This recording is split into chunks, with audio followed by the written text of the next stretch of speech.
Electric iron हमारे दैनिक जीवन का एक अनिवार्य हिस्सा है। इस वीडियो में हम इलेक्ट्रिक आयरन की पूरी कार्यप्रणाली समझा रहे हैं। अगर आप इस चैनल पर पहली बार आए हैं तो तकनीकी से संबंधित और वीडियो देखने के लिए कृपया हमारे चैनल JMC डिजिटल ज्ञान को सब्सक्राइब करें। इलेक्ट्रिक आयरन के अंदरूनी हिस्से हैं heating element, thermostat, thermal fuse और neon bulb. Heating element electric iron का दिल होता है।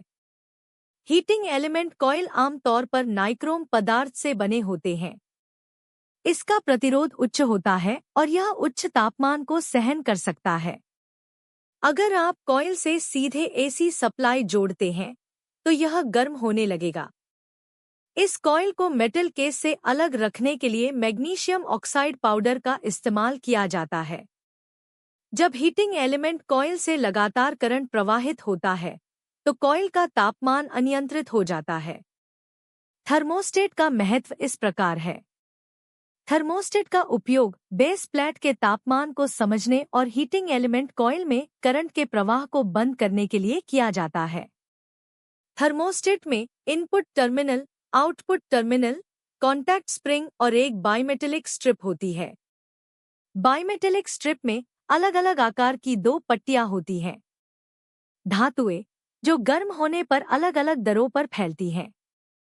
उदाहरण के लिए, जब आप स्टील और तांबे को समान तापमान पर गर्म करते हैं तो तांबे की पट्टी स्टील की पट्टी से ज्यादा फैलती है। इसलिए यदि आप दोनों पट्टियों को एक साथ चिपकाकर फिर से गर्म करते हैं तो स्टील की कम प्रसार दर के कारण यह स्टील की ओर झुक जाएगी।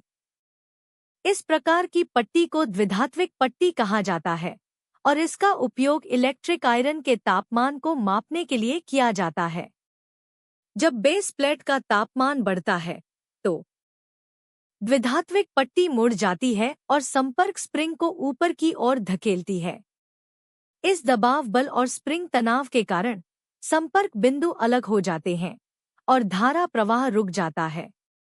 जब बेस प्लेट का तापमान कम होता है तो द्विधात्विक पट्टी अपनी सामान्य स्थिति में आ जाती है और संपर्क बिंदु धारा प्रवाह के लिए फिर से जुड़ जाते हैं।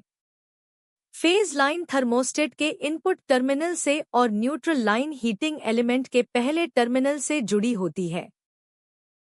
थर्मल फ्यूज थर्मोस्टेट के आउटपुट टर्मिनल और हीटिंग एलिमेंट के दूसरे टर्मिनल के बीच जुड़ा होता है। निन बल्ब हीटिंग एलिमेंट के दोनों सिरों से जुड़ा होता है और अर्थ लाइन इलेक्ट्रिक आयरन के बॉडी से जुड़ी होती है।